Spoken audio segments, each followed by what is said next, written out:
Events plus sports merit certificate marks weightage ఇవ్వమని అడిగాము. దానికి లోకేష్ సారు మేము ఈ గతంలో చాలా కేసులు పడడం వల్ల మేము దాని మీద కొంచెం అలిగేషన్ బాగా ఇష్యూగా ఉంది, దాన్ని పరిశీలించి చూస్తామని చెప్పారు.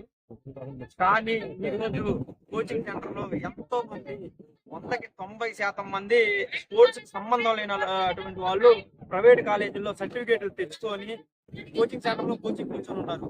నిజంగా కష్టపడిన ఎన్నో నేషనల్స్ ఆడిన విరగొట్టుకొని అతను గ్రౌండ్ లో ఎంతో హార్డ్ వర్క్ చేస్తా అతను కూర్చొని చదవాలంటే చాలా కష్టం సార్. కనీసం స్పోర్ట్స్ వెయిటేజ్ పక్క రాష్ట్రాల్లో 40%, 30% వెయిటేజ్ మార్క్స్ ఇస్తున్నారు. ఆర్టీఓ కూడా ఇవ్వడం జరిగింది ఈ రోజు. కనీసం సర్టిఫికేట్ వెయిటేజ్ మార్క్స్ ఇవ్వమంటే దొంగ సర్టిఫికేట్ వస్తున్నాయి అని చెప్పారు. అంటే దొంగ సర్టిఫికేట్ ని ఈ గవర్నమెంట్ ఆపలేకపోతుంది. మరి కానీ స్పోర్ట్స్ పర్సంటేజ్ మాత్రం పెంచింది.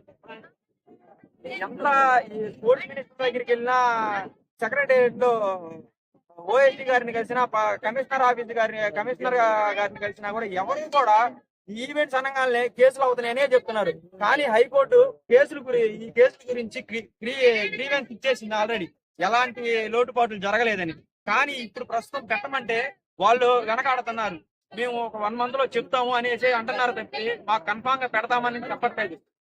ఈ ఈవెంట్ పెట్టకపోవడం వల్ల గేమ్స్ సంబంధం లేనటువంటి వాళ్ళు పోస్ట్ కొట్టి స్కూల్లో కనీసం చొక్కా నలగకుండా ఆరాంసేగా కూర్చొని వస్తున్నారు. వాళ్ళ వల్ల కనీసం ఒక పిల్లవాడు కూడా నేర్చుకొని లేదు. కనీసం స్టిల్ ఈ రోజు స్కూల్ గేమ్స్ లో ప్రైవేట్ స్కూల్ నుంచి పిల్లలు వెళ్తున్నారు తప్పితే గవర్నమెంట్ స్కూల్ నుంచి చాలా తగ్గిపోయారు. మేము మా టైంలో మా సార్ నేర్పడం వల్ల మేము ఈ స్టేజ్కి వచ్చి ఇన్ని నేషనల్స్ ఆడటం జరిగింది.